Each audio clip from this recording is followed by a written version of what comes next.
नमस्कार, मैं हूं विनोद कुमार शुक्ला। अड्डा पर आपका स्वागत है।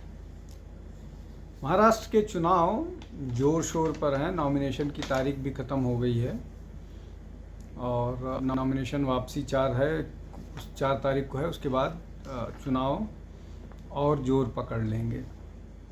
स्पष्ट हो जाएगा कौन कौन मैदान में है। लेकिन महाराष्ट्र के चुनाव में इस बार एक नए इक्वेशन पर काम हो रहा है, काम करने की कोशिश की जा रही है। मराठा मुस्लिम समीकरण बनाने की कोशिश शरद पवार के संरक्षण में किया जा रहा है, ऐसा वहाँ के जो लोग हैं वो ऐसा बता रहे हैं कि ये एक नया इक्वेशन बनाने की कोशिश की जा रही है, जैसा उत्तर प्रदेश में यादव और मुस्लिम का समीकरण है। अब इसमें इसको लागू करने में या इसको कार्यान्वित करने में कौन है? जो मराठा रिजर्वेशन आंदोलन को लेकर के मुखर थे, राजनीति कर रहे थे, और मैं इसमें मुझे कहने में कोई गुरेज नहीं है कि 2024 के चुनावों के जो परिणाम हुए हैं उसमें मराठा आंदोलन की और मनोज जरांगे जो है उनकी बड़ी भूमिका थी, जो महायुति को बड़ा नुकसान करने में, बड़ा डेंट देने में वो कामयाब रहे मराठा उसके कारण। और अब ये पूरे महाराष्ट्र में या कह लीजिए पूरी राजनीतिक सर्किल में सबको मालूम है कि मनोज जरांगे पाटिल जो हैं वो उतना ही करते हैं या वही करते हैं जो शरद पवार चाहते हैं और जैसा शरद पवार चाहते हैं। अब मैं ऐसा क्यों कह रहा हूं कि एक नई योजना पर काम हो रहा है या कोशिश की जा रही है नई योजना पर काम करने की, उसका सबसे बड़ा वो ये है कि मनोज जरांगे पाटिल लगातार उन नेताओं से मिल रहे हैं, उनके साथ बात कर रहे हैं, उनके साथ संपर्क में हैं, जो एंटी हिंदू राजनीति या एंटी हिंदू बात करते हैं।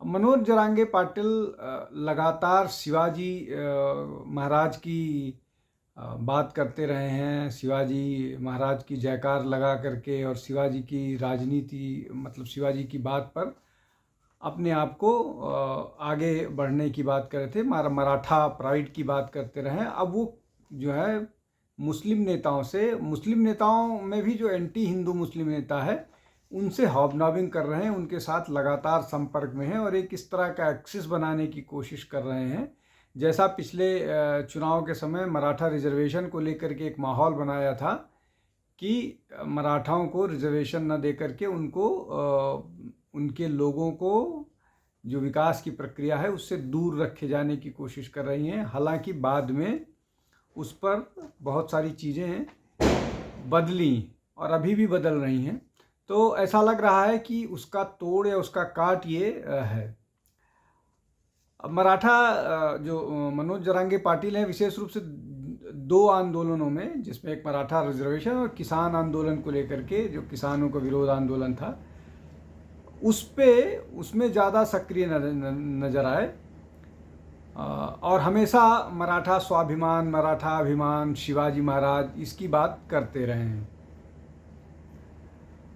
लेकिन अब वो पिछले दिनों उन्होंने मौलाना साजिद नौमानी के एक समारोह में शिरकत की थी और अक्टूबर 15 को जो इम्तियाज़ जलील हैं, ऑल इंडिया मुस्लिम इत्तेहाद मुस्लिमीन के नेता, जो लोकसभा सांसद रहे हैं 2019 में,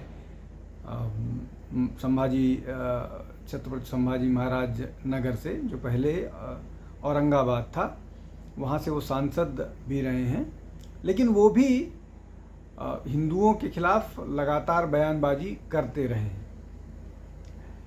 तो इम्तियाज़ जलील के अलावा इन्होंने सज्जाद नौमानी से भी मुलाकात की है, मतलब सज्जाद नौमानी से भी ये संपर्क में है या इस तरह की बात है।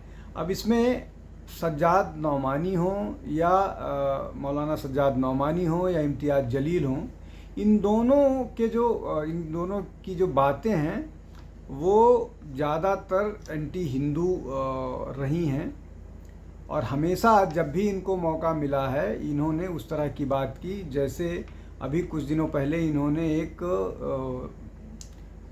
रोड शो कह लीजिए, जो संभाजी महाराज मतलब छत्रपति संभाजी नगर से मुंबई तक कराया था, जिसको सरकार ने रोक दिया था और इनको मुंबई में घुसने नहीं दिया था।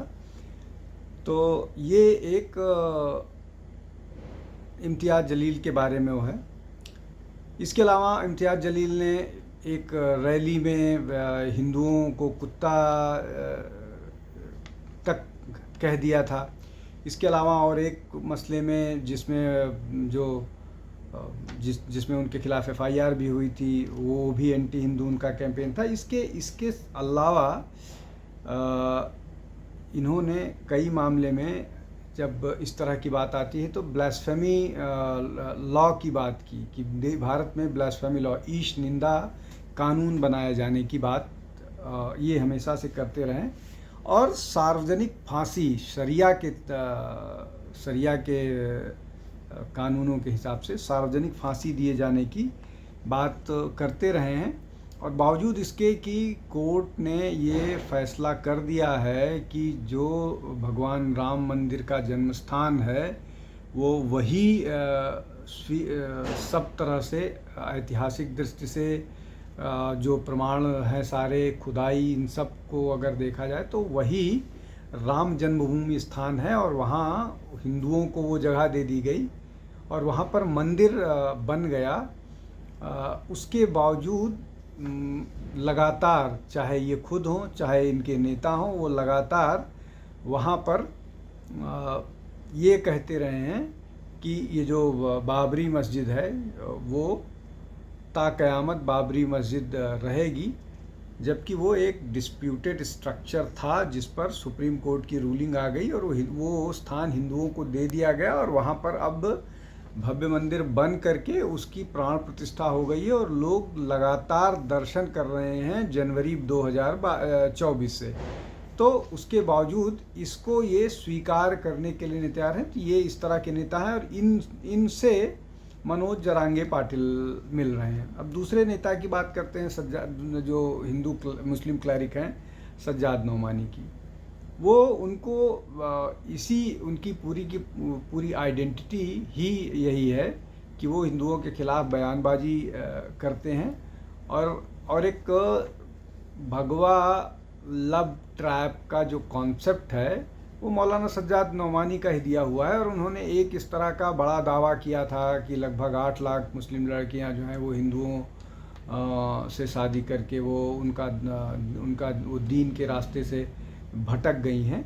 और इसके बाद उन्होंने इस तरह की बात कही कि जो मुस्लिम परिवार है या मुस्लिम लोग हैं, उनको चाहिए कि वो अपने लड़कियों को कॉलेजेस भेजने की बजाय वो मदरसा में भेजें, वहीं उनको शिक्षित करें। इसलिए कि जो कॉलेज जाती हैं, कॉलेज में ये गणित पढ़ती हैं, साइंस पढ़ती हैं, या दीन से विमुख हो रही हैं और बेशर्मी सीख रही हैं। ये इस तरह की बात मौलाना नौमानी करते रहे हैं। जब उन्होंने 8 लाख मुस्लिम महिलाओं को हिंदुओं के चंगुल में फंसे होने की बात कही थी, इसको वो साबित भी नहीं कर पाए। उनके पास इस तरह का कोई प्रमाण नहीं है जहाँ पर 8 लाख मुस्लिम महिलाओं के साथ ऐसा हुआ है। और ये पूरा का पूरा ट्रैप, मतलब पूरा का पूरा जो ट्रैप कहते हैं वो, उसका उनके पास कोई प्रमाण नहीं है और इस तरह की कोई स्थिति नहीं है। लेकिन वो इस तरह की बयानबाजी करके मुसलमानों को लगातार भड़काने की कोशिश करते। तो अभी तक तो ये 2 मसला हुआ कि ये जो 2 नेता हैं मुस्लिम समाज के, इम्तियाज़ जलील, वो तो पॉलिटिकल आदमी हैं, लोकसभा के सांसद रह चुके हैं, और ये मौलाना साहब जो हैं ये मुस्लिम प्रीचर हैं। अब इस तरह के लोगों से, और इसके अलावा और भी कई लोग हैं जिनके संपर्क में हैं मनोज जरांगे पाटिल, और इनके माध्यम से एक नया गठजोड़ या एक नया जोड़ बनाने की कोशिश कर रहे हैं जहां मराठा और मुस्लिम एक साथ आ जाएं। उत्तर प्रदेश में जिस तरह से मुस्लिम यादव का गठबंधन है, वैसे ही यहाँ MY की जगह MM गठबंधन बनाने की कोशिश की जा रही है और उस गठबंधन के माध्यम से विधानसभा का चुनाव जीतने की, या ये कहिए कि महायुति को चुनाव में हराने की योजना पर वो काम कर रहे हैं। और ये सबको मालूम है कि वो शरद पवार के संरक्षण में काम करते हैं, तो इसका पूरा का पूरा फायदा वो शरद पवार को देने की कोशिश करेंगे कम से कम। शायद वो इस मामले में कांग्रेस या बाकी लोगों की कितनी मदद कर पाएंगे नहीं अभी कहा जा सकता, लेकिन राष्ट्रवादी कांग्रेस पार्टी के नेता को वो इस योजना के तहत निश्चित तौर पर मदद करने की कोशिश करेंगे।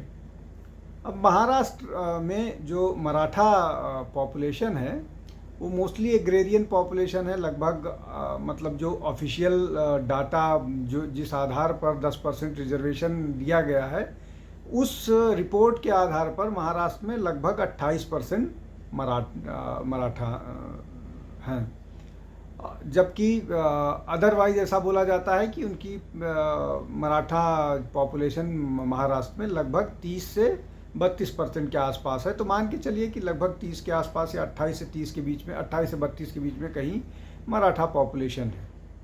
मुस्लिम लगभग 20 के आसपास है, क्षमा कीजिएगा 12% के आसपास है, 12 से थोड़े कम।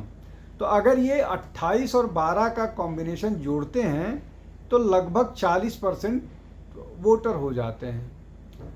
अब इसमें 12% वाला जो वोट है वो तो निश्चित तौर पर एक तरफ ही जाएगा, जहां पर जो बीजेपी को हराने के लिए जाएगा और बीजेपी और शिवसेना को हराने के लिए जाएगा। ये एक निश्चित पैटर्न है। अब ये जो 28 से 32% मराठा वोटर है, ये सामान्य तौर पर हिंदुत्व वाला वोटर है और हिंदुत्व के लिए वोट करता है। मतलब मेजॉरिटी 100% नहीं है, लेकिन मेजॉरिटी हिंदुत्व के लिए वोट करता रहा है। लेकिन इसका एक बड़ा चंक शरद पवार के साथ भी खड़ा रहता है और 2024 के चुनाव में बड़ा हिस्सा शरद पवार के साथ खड़ा था। और शरद पवार के कारण उस मराठा वोटर ने न केवल कांग्रेस को वोट किया, बल्कि शिवसेना UBT को भी, मतलब उद्धव बाला साहब ठाकरे को भी वोट किया। और यही कारण था कि लोकसभा के चुनाव में जो 48 सीटें हैं, उनमें से बड़ा हिस्सा 13, 9 और 8 ये महाविकास अघाड़ी के पास गया और बीजेपी जो है वो बहुत कम सीट पर सीमित हो गई।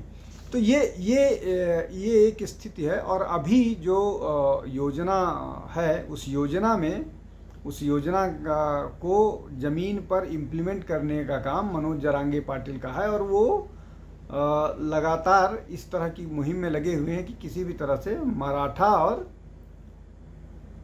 मुसलमान की एक का गठजोड़ बन जाए। अब इसमें बड़ा कॉन्ट्राडिक्शन ये है कि मनोज जरांगे पाटिल जो हमेशा लगातार शिवाजी की कस्में खाते रहे हैं और शिवाजी की बात करते रहे हैं, वो उन लोगों के साथ शिवाजी के बारे में मुझे कहने की ज़रूरत नहीं है कि शिवाजी ने किस तरह से हिंदू पातशाही की बात की। वो अब उन नेताओं के शरण में या उन नेताओं के पास जा रहा है जो हिंदुत्व के या खिलाफ या हिंदुओं के खिलाफ लगातार विश्वमन करते रहे हैं। तो अब ये पूरा का पूरा जो मामला है, ये पूरा का पूरा वो पूरा निश्चित तौर पर चुनावी वो है। अब इसमें महत्वपूर्ण बात यह है कि क्या मनोज जरांगे पाटिल जो लगातार डिस्क्रेडिट हो गए हैं और जो उनकी मराठा राजनीति है उसको लेकर के जिस तरह से देवेंद्र फडणवीस या एकनाथ शिंदे ने अपनी योजनाएं बनाई हैं, क्या उसमें कामयाब होंगे या एक बार फिर मनोज जरांगे पाटिल जो हैं वो अपने जो डिविसिव एजेंडा है उनका विशेष रूप से हिंदुओं को तोड़ने वाला और हिंदुओं और मुसलमानों का एक गठजोड़ बढ़ा करके करने वाला, क्या उसमें कामयाब होंगे ये तो आने वाला समय बताएगा। लेकिन कम से कम एक बात स्पष्ट हो गई है कि मनोज जरांगे पाटिल जो मराठा आंदोलन की बात करते थे, अब वो उनकी स्वीकार्यता शायद वैसी नहीं रह गई है जैसे 2014 के चुनाव में थी या उससे पहले थी। तो ये एक बड़ा महत्वपूर्ण डेवलपमेंट है जो महाराष्ट्र की पॉलिटिक्स में हो रहा है, और इसके चुनावी परिणाम, सामाजिक परिणाम, राजनीतिक परिणाम बहुत महत्वपूर्ण होंगे। उस पर हम सबको नज़र रखनी चाहिए। आज के लिए बस इतना ही। आप देखते रहिए, अब हमारे साथ जुड़ते रहिए, हमारे चैनल के साथ जुड़ते रहिए। हमारे चैनल को लाइक कीजिए, शेयर कीजिए, सब्सक्राइब कीजिए। आजकल हमारे व्यूवरशिप पर कुछ लगता है इस तरह का रोक लगा हुआ है कि हम बावजूद इसके कि इसको सर्कुलेट करते हैं, व्यूवरशिप पर प्रतिबंधित सा मामला है। तो आप लोग इसको ज़्यादा से ज़्यादा लोगों तक बढ़ाइए, जिससे एक बार हम फिर पुनः पुरानी स्थिति में आ पाएँ। आज के लिए इतना ही। बहुत बहुत धन्यवाद। नमस्कार।